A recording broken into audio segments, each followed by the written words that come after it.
हाँ भाई सबने राम राम।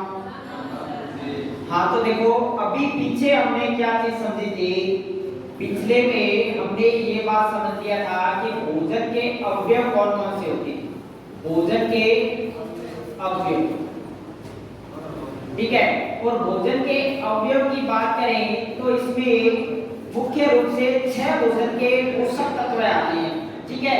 जिनमें से पहला कौन सा हो गया, कार्बोहाइड्रेट, दूसरा प्रोटीन, तीसरा वसा, चौथा विटामिन, पांचवा खनिज लवण और छठा हो जाता है जल और एक खाद्य रेशा, ठीक है। जो जीव खुद का भोजन खुद बनाते हैं उनको हम क्या कहते हैं, स्वयंपोषी कहते हैं। क्या बोलते हैं, स्वयंपोषी कहते हैं। खुद का भोजन खुद बनाने वाले स्वयंपोषी यानी ऑटोट्रॉफ होते हैं, ठीक है। अगर जो जीव अपना भोजन दूसरों से प्राप्त करते हैं वो होते हैं परपोषी, ठीक है, जिनको हेटेरोट्रॉफ कहते हैं। क्या कहते हैं, हेटेरोट्रॉफ कहते हैं। तो ये बात भी निकल के आ जाती है भोजन के अवयव। अब इसके आगे की बात हम चर्चा करेंगे।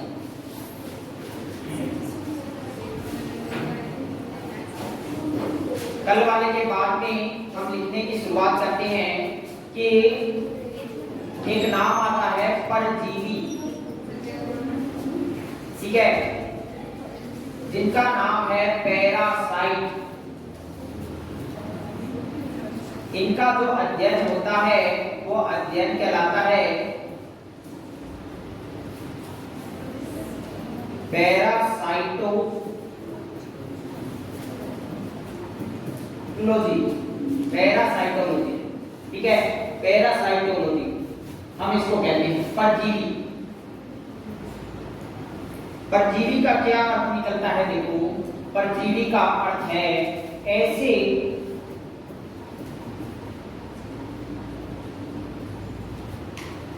जीव या पादप जो दूसरों से भोजन प्राप्त करते हैं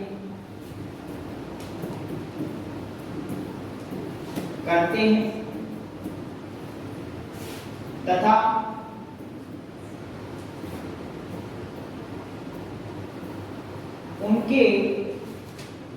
उन्हें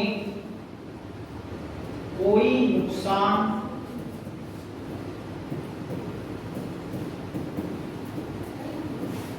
नहीं पहुंचाते हैं।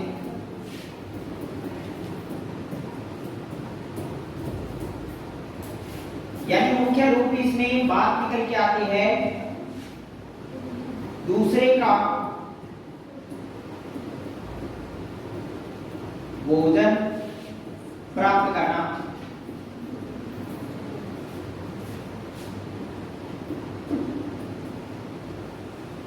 दूसरे का भोजन प्राप्त करना, ये परजीवी होते हैं। दूसरों के अंदर निवास करते हैं परजीवी, पैरासाइट होते हैं। दूसरों के अंदर रह करके वो खुद का भोजन प्राप्त करते हैं, वो परजीवी होते हैं। जैसे कि अगर इसमें नाम आ जाता है, एक पादप का नाम आता है जैसे अमरबेल, कैस्केटा। ये जो बेल है अमरबेल, ये अमरबेल विशेष रूप से पौधे के ऊपर फैल जाती है और उसका कुछ भोजन अपने अंदर प्राप्त कर लेता है, ठीक है, अमरबेल हो जाती है। इसी तरीके से अगर हम बात करें पैरासाइट के रूप में और क्या हो सकती है, जैसे अपने बालों में चूहे, जूल हो गए, जू हो गए, ढेला हो गए, वो है तो वही गट्टे पे नहीं हुए, ठीक है, तो सबसे ज्यादा गट्टे में ज्यादा हो गए, ठीक है। हाँ पुणे में बैठी या तो साफ साफ धीरे धीरे क्या है, मेरा तो दुमा ही कोई, ठीक है। हाँ तो तुम भी पुणे में बैठी है, मेरे ही बैठी है।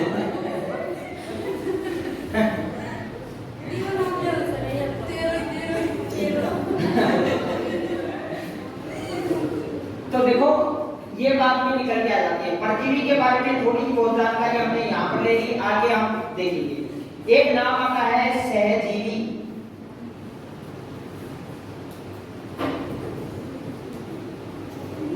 सहजीवी, सिम्बायोटिक।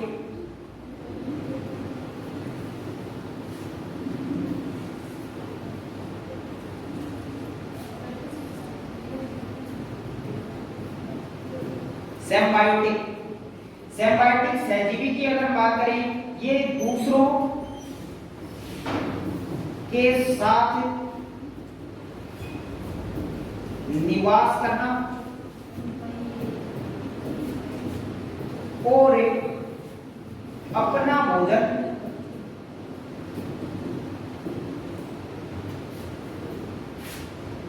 निर्माण करना।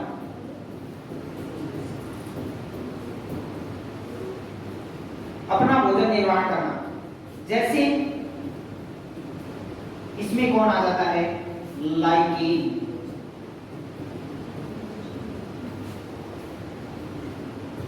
छोटी छोटी जो बातें हैं उनको हम यहाँ पर भोजन से संबंधित जो बातें हैं वो हम देख रहे हैं। जीवों को बांटा हुआ है भोजन के हिसाब से ही। ऐसे ही कुछ जीव होते हैं जो दूसरों के अंदर समाहित होते हैं और दूसरों के भोजन को प्राप्त कर लेते हैं, ठीक है, छीन लेते हैं, वो परजीवी होते हैं, ठीक है। और ये सहजीवी की बात करें, बिना नुकसान पहुंचाए दोनों एक साथ साथ रहते हैं, वहां पर वो उसको निवास स्थान देता है और एक दूसरा अपना भोजन खुद बना लेता है। लाइकेन इसमें जैसे सहजीवी आ जाता है। इसके अलावा एक और नाम सुना होगा, राइजोबियम। राइजोबियम जो बैक्टीरिया होता है, जीवाणु होता है, वो भी इसी तरीके से जो लेग्यूमिनस पादप होते हैं उनके वहां पर रहता है। ये कवक, कवक और शैवाल का मिला जुला रूप है, ठीक है, लाइकेन, ठीक है। सहजीवी, सहजीवी के रूप में अगर पूछ लिया जाए तो लाइकेन और राइजोबियम सबसे ज्यादा इंपॉर्टेंट है। बेसिक लेवल पे आपको जानकारी सीधी सीधी ध्यान में रहनी चाहिए, इसलिए ये बातें मैंने बताई। बात समझ में आ गई? तो परजीवी समझ में आ गया, सहजीवी समझ में आ गया। इससे पहले स्वपोषी, परपोषी समझ में आ गया। अब हम स्टार्ट करते हैं। देखो भोजन के अवयव में सबसे पहला पॉइंट है कार्बोहाइड्रेट।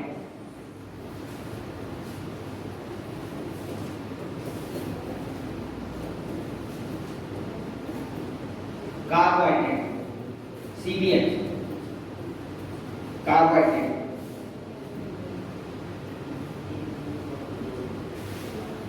कार्बोहाइड्रेट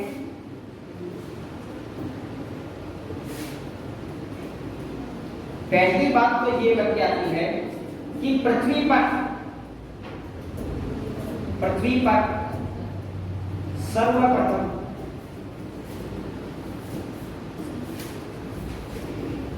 कार्बोहाइड्रेट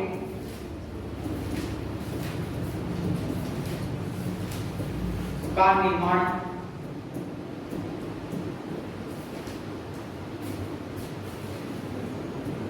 करता है।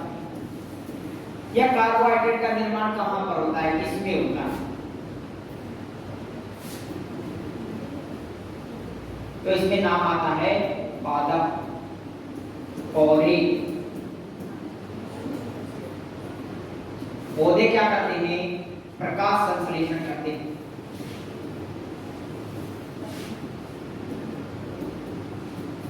प्रकाश संश्लेषण करते हैं, फोटोसिंथेसिस करते हैं।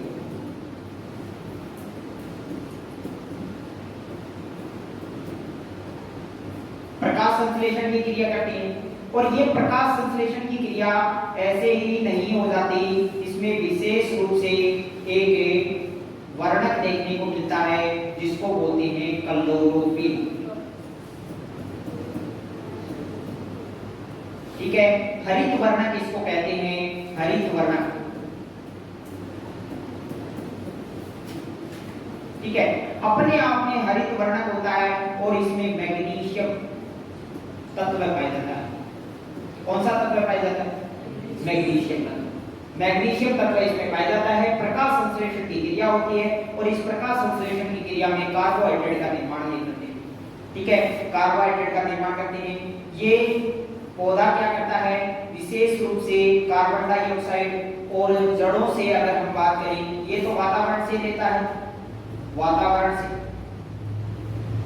ठीक है, और यहाँ पर ये जल का ग्रहण करता है जड़ों से, ये जल ग्रहण कर लेता है। फिर इसके पास जो सनलाइट यानी सूर्य का प्रकाश प्राप्त करता है, क्लोरोफिल इसमें काम करता है, क्लोरोफिल इसमें काम करता है, और फिर क्या बना देता है C6H12O6 और साथ में छोड़ देता है O2। इसमें ये ग्लूकोज है, ये ग्लूकोज ही अपना क्या होता है कार्बोहाइड्रेट होता है, CBH कार्बोहाइड्रेट। ये जो है ये निर्माण जो हुआ है ये वातावरण में पुनः छोड़ दिया जाता है उत्पाद के रूप में, उत्पाद के रूप में ऑक्सीजन प्राप्त होती है, ठीक है। तो प्रकाश संश्लेषण में ही केवल पादप या पौधे ऑक्सीजन छोड़ते हैं और ऐसे सीधा जो श्वास लेते हैं उसमें नहीं छोड़ते। ये प्रकाश संश्लेषण की क्रिया में होता है, और प्रकाश संश्लेषण की क्रिया केवल दिन में हो सकती है दिन में, ठीक है। प्रकाश संश्लेषण की क्रिया केवल दिन में हो सकती है और इसमें ही क्या होता है ऑक्सीजन का बाहर छोड़ा जाता है। लेकिन पीपल का पेड़ ऐसा है जो आधी प्रकाश संश्लेषण की क्रिया करता है, पूर्ण रूप से नहीं करता है, तो वो O2 दिन में भी और रात में भी छोड़ता है। जो उसमें बाकी बना हुआ प्रोडक्ट है उसको बाकी दिन में छोड़ने की कोशिश करता है, दिन में ग्लूकोज बनाता है बाकी का, ठीक है। तो ये स्थिति देखने को मिल जाती है, वो हम अलग से देखेंगे पादप विज्ञान के अंदर। तो देखो कार्बोहाइड्रेट में हमने शुरुआत कर दिया कार्बोहाइड्रेट के बारे में, इसमें अनेकों पर्सन यहाँ पर आए हुए हैं। प्रकाश संश्लेषण की क्रिया पूछ ली जाती है, इसमें ऐसे नहीं पूछा जाता कि प्रकाश संश्लेषण की क्रिया कौन करेगा, ये कोई क्वेश्चन दौड़ जाए। इसमें क्वेश्चन ये पूछा जाता है प्रकाश संश्लेषण की क्रिया में सहायक क्लोरोफिल में कौन सा तत्व है? मैग्नीशियम। समझ में आ गया ये क्वेश्चन। इसके अलावा प्रकाश संश्लेषण की क्रिया में उत्पाद के रूप में क्या बनते हैं? ग्लूकोज और ऑक्सीजन। समझ में आ गया? तो ये बात निकल के आ जाती है। वातावरण से अर्जित जो कार्बन डाइऑक्साइड, ये विशेष रूप से ध्यान रखना है, और जड़ों से प्राप्त H2, ठीक है। ये दोनों ही अगर हम बात करें तो विसरण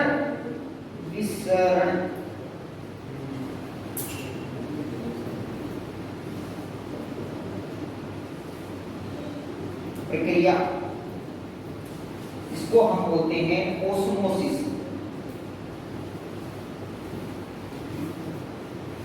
ठीक है, विसरण। अब ये विसरण वैसे तो देखा जाए एक नाम आता है डिफ्यूजन, ठीक है, इंग्लिश में एक नाम आता है ओस्मोसिस। विसरण विधि, विसरण प्रक्रिया में ये चीज देखने को मिलती है। विसरण में अब देखो ओस्मोसिस विसरण और यहाँ पर परासरण, दोनों बात करेंगे, परासरण और एक विसरण। इसको अलग से आप देखेंगे परासरण और विसरण का क्या सिस्टम है।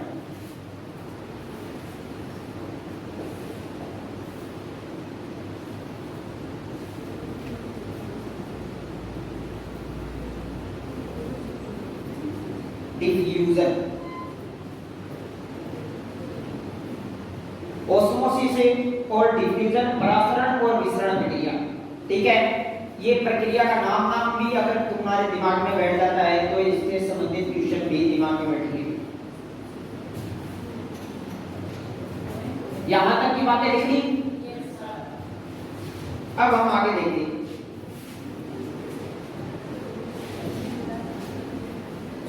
दूसरा नंबर पॉइंट बनता है कार्बोहाइड्रेट। कार्बोहाइड्रेट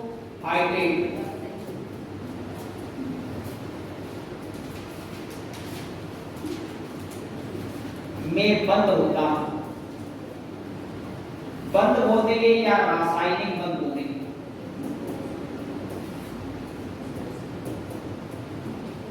रासायनिक बंद जो होता है वो कार्बन, हाइड्रोजन और ऑक्सीजन के मध्य होता है।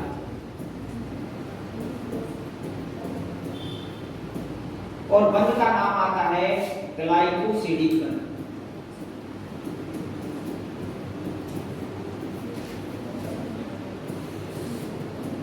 ग्लाइकोसिडिक बंध। तो एक तरीके से कार्बोहाइड्रेट की बात करें तो कार्बोहाइड्रेट है, देखो इसमें क्या मिला, कार्बन मिला क्या, तो कार्बन मिला तो कार्बनिक है, कार्बनिक तत्व है, पोषक तत्व है, कार्बनिक पोषक तत्व।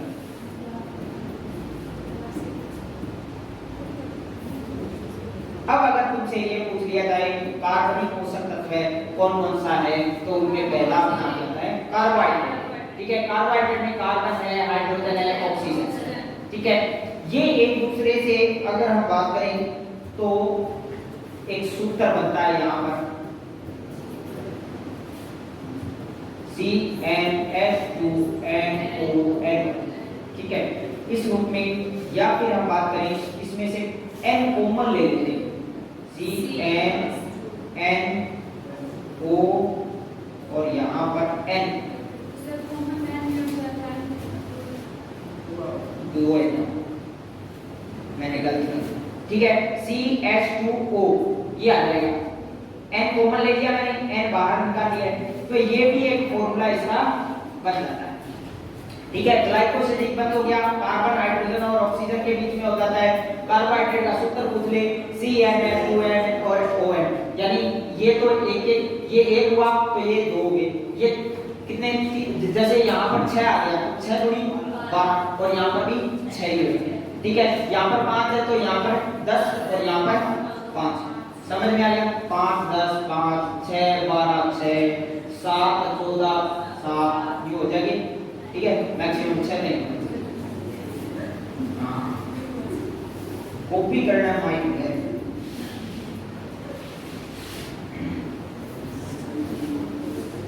हाँ, आगे हम बात करते हैं, देखो कार्बोहाइड्रेट की इतनी बातें हमने कर ली है। अब कार्बोहाइड्रेट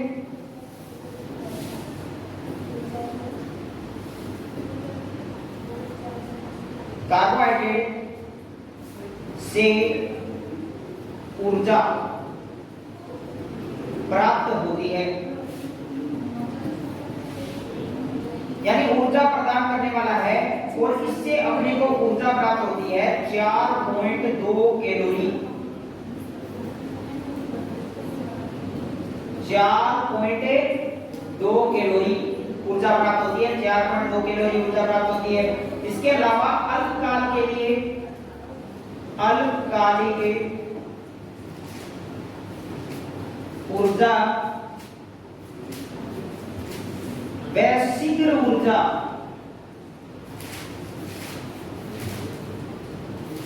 जेने आपा बोला इंस्टेंट एनर्जी,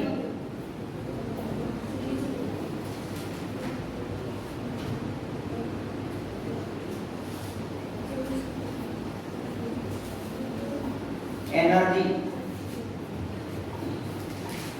इंस्टेंट एनर्जी जो कि धावक होते हैं, धावक दौड़ने वाले, उनको जो ऊर्जा प्रदान की जाती है वो कार्बोहाइड्रेट दी जाती है, उनको इंस्टेंट एनर्जी।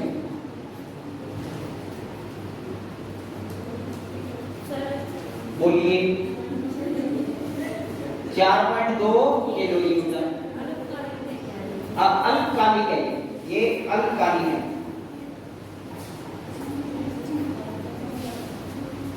अल्पकालिक।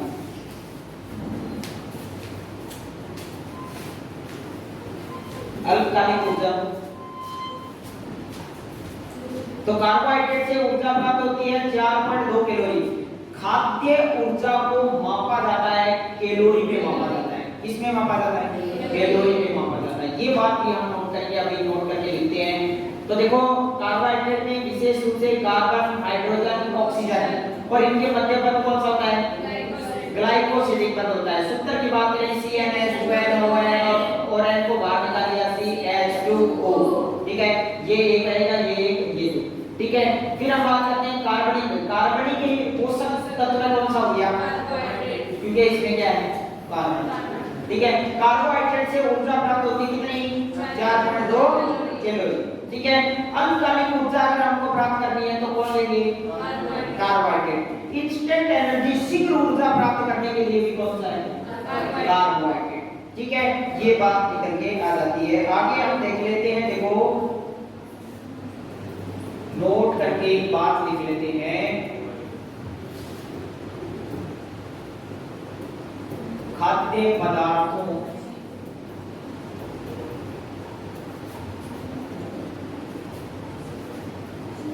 से प्राप्त ऊर्जा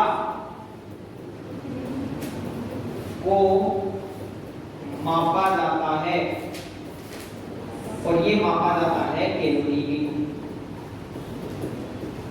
ठीक है, एक बात तो ये निकल के आती है। खाद्य पदार्थों का नाम ही आ गया है, तो खाद्य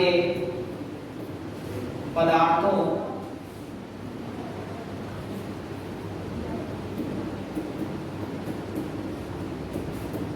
के संरक्षण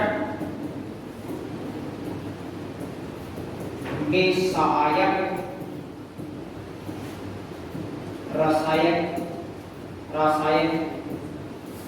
रसायन की बात करें तो सोडियम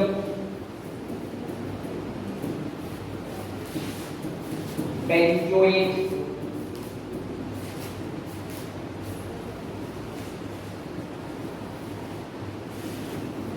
या फिर हम बोल सकते हैं बेंजोइक अम्ल।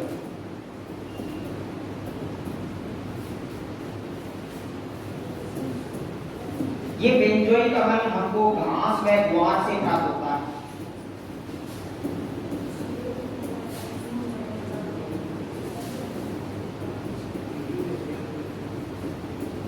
घास व ग्वार से प्राप्त अम्ल जो हो जाता है वो बेंजोइक अम्ल। बेंजोइक अम्ल का उपयोग खाद्य पदार्थों के परिरक्षण में, प्रिजर्वेशन, या फिर हम बात करते हैं कि संरक्षण में केमिकल का सोडियम बेंजोएट नाम आ जाता है। बहुत बार सोडियम बेंजोइक अम्ल नाम आ जाता है। सोडियम बेंजोएट का एक जगह पर और करते हैं हम। ठीक है, सोडियम बेंजोएट का एक जगह पर और करते हैं, जैसे रक्त का संरक्षण। समझ में आ गया? इस तरीके से भी इसका उपयोग कर लिया जाता है। फिर हम आगे बात करते हैं, देखो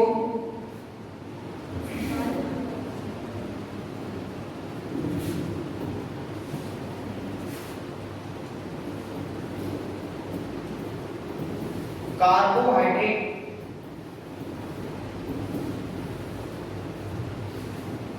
के स्रोत, कार्बोहाइड्रेट के स्रोतों की बात हम कर लेते हैं। कार्बोहाइड्रेट के स्रोत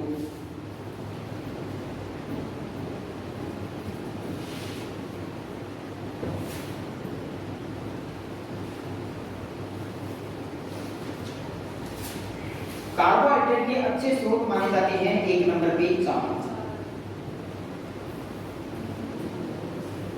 सबसे अच्छे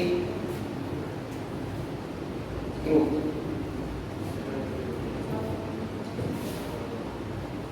इसके अलावा देखो फल व सब्जियां तो है ही, इसमें कोई ज्यादा बड़ी बात नहीं है। अब फल व सब्जियों में अलग अलग चीजें भी हमको देखनी जरूरी है। फल व सब्जियों में जैसे एक नाम आ जाता है आलू। आलू आलू में विशेष रूप से स्टार्च, जिसको बोलते हैं स्टार्च, ठीक है, यानी कार्बोहाइड्रेट। स्टार्च के लिए अच्छी चीज क्या मानी जाती है? आलू। ठीक है, आलू के साथ में हो गया अरबी। ठीक है, अरबी के साथ में हो गया अंजीर।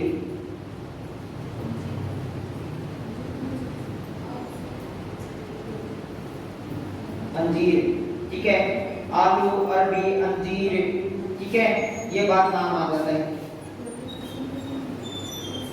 इसके अलावा फल भी ले सकते हैं हम, जिसमें जैसे अमरूद हो जाता है, इसी तरीके से आम हो जाता है, ठीक है, केला हो जाता है कार्बोहाइड्रेट के लिए। लेकिन इससे भी ज्यादा इंपॉर्टेंट है सूखे मेवे। सूखे मेवे जैसे बादाम,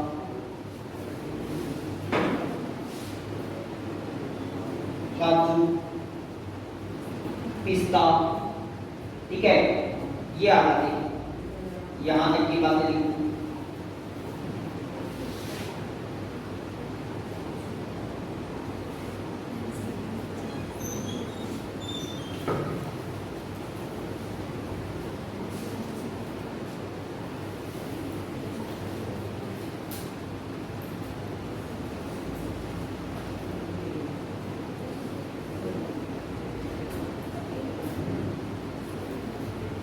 हाँ तो देखो, खाद्य पदार्थों से प्राप्त ऊर्जा को मापा जाता है कैलोरी में, ठीक है।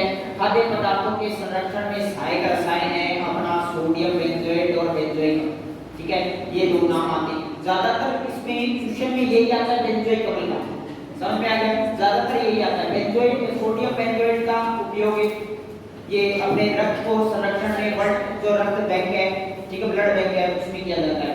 कार्बोहाइड्रेट के स्रोत में आ जाते हैं चावल, फल में सब्जियां, आलू।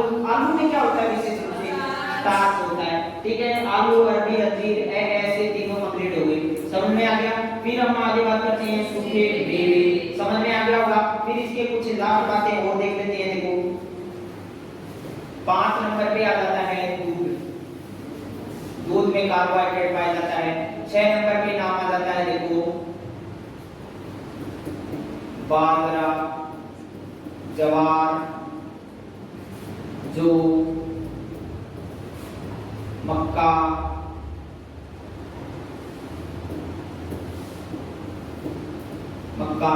इनका नाम आ जाता है।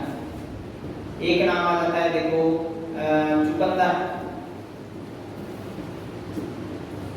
एक नाम आ जाता है देखो गन्ना, ठीक है। एक नाम आ जाता है देखो शकरकंद, एक नाम और यहीं पर लिख लेते हैं सलजम, ठीक है, और गुड़।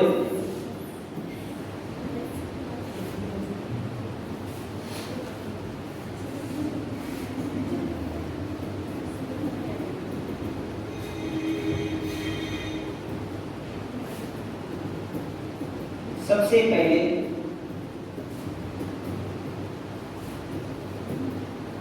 जीनोम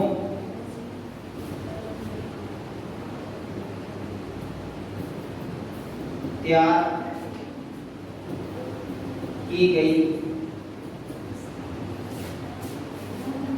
की जाने वाली फसल।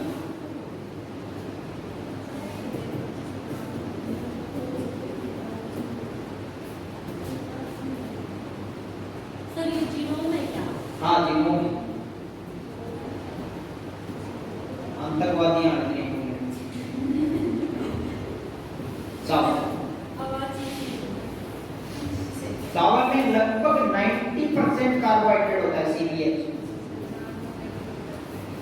90% अपना CBH होता है, बाकी 10% प्रोटीन होता है। चावल का वेट कितना होता है? काय का फैट देखो इसमें कितना हो गया, देखो यहाँ पर फैट है,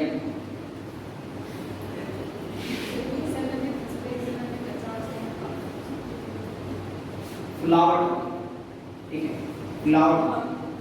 ऐसे नहीं है कि आपने चावल खा लिया और मतलब कि ताकतवर हो गए, तो चलाना, ठीक है, तो वैसा कोई सिस्टम नहीं है। कार्बोहाइड्रेट है, आपको इंस्टेंट एनर्जी मिल रही है, अल्पकालिक एनर्जी मिल रही है, और बार बार आप क्या है कि एनर्जी प्राप्त करते रहते हो। तो तब चावल खाने के बाद में कुछ समय के बाद में जल्दी फिर ये पच जाएगा, 2 से 4 घंटे में बस इसकी ऊर्जा रहती है, सब क्या है, फिर से भूख लग जाती है, फिर हम और ज्यादा खाएंगे, ज्यादा भूख लगेगी, ज्यादा खाएंगे। तो इस वजह से ये ज्यादातर मोटापे के लिए सहायक हो जाता है, ठीक है। नहीं तो फिर लोग घी क्या खाए, चावल ही, ठीक है, और फल फ्रूट खाने से क्या फायदा है, चावल की खिचड़ी, ठीक है, हाँ ये खा लिया, वो ही खा लिया।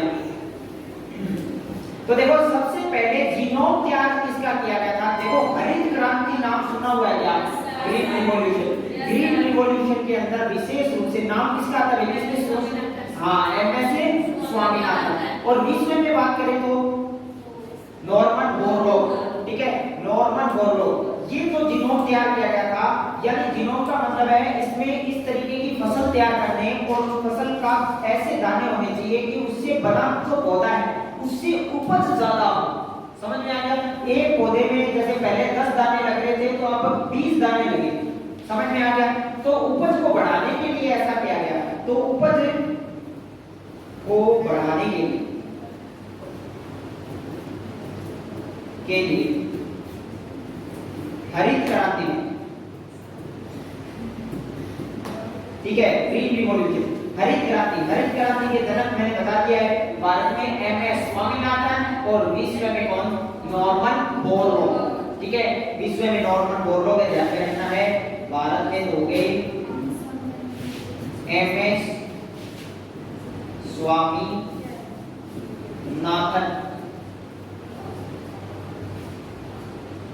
और विश्व में पूछ ले तो विश्व में नॉर्मन बोरलॉग।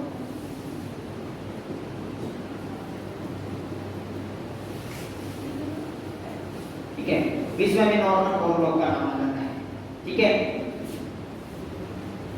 तो ये बातें निकल के आ जाती है। कार्बोहाइड्रेट से संबंधित कुछ बातें हमने देखी।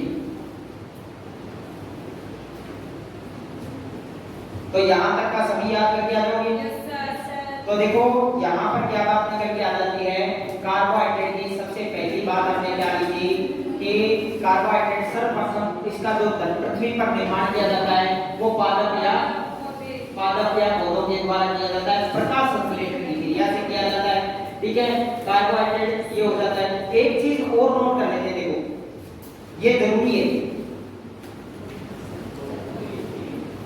देखो एक चीज और नोट कर लेते हैं, कार्बोहाइड्रेट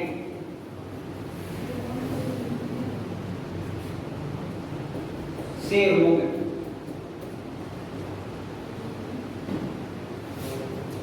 एक तो इसकी कमी से और एक इसकी अधिकता से।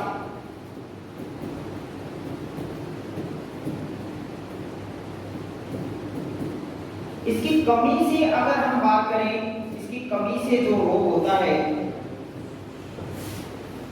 इस रोग को हम बोलते हैं हाइपोग्लाइसीमिया।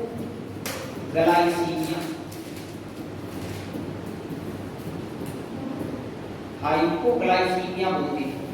और यहाँ पर अधिकता से अगर हम बात करें तो अधिकता से ये रोग है हाइपरग्लाइसीमिया। हाइपर यानी ज्यादा हो जाता है, हाइपर कहीं पर भी नाम आ जाए ज्यादा के लिए हाइपर ग्लाइसीमिया।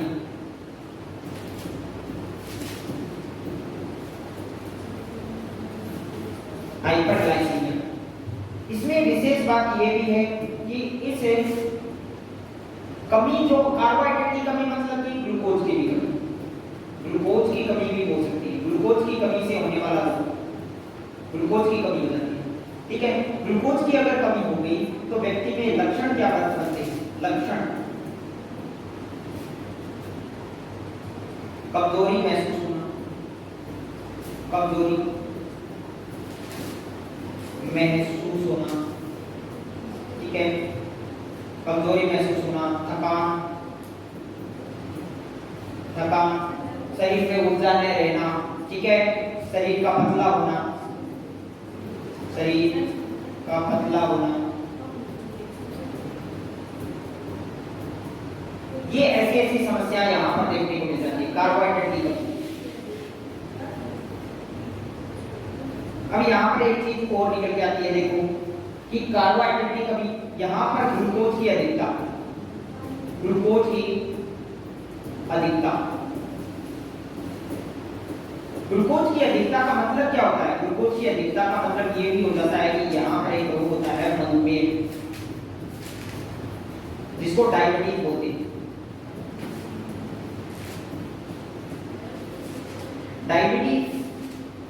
डायबिटीज मेलिटस, हाँ बिल्कुल, इसको तुम लोग जो सामान्य भाषा में शुगर कहते हैं। ठीक है, ये शुगर, डायबिटीज मेलिटस। ठीक है, ये शुगर के अंदर दो तीन दो प्रकार की डायबिटीज होती है, एक तो डायबिटीज मेलिटस और एक होती है डायबिटीज इंसिपिडस। ठीक है, ये डायबिटीज मेलिटस की हम बात कर रहे हैं, ये विशेष रूप से इसमें एक चीज और निकल के आती है, इंसुलिन। इंसुलिन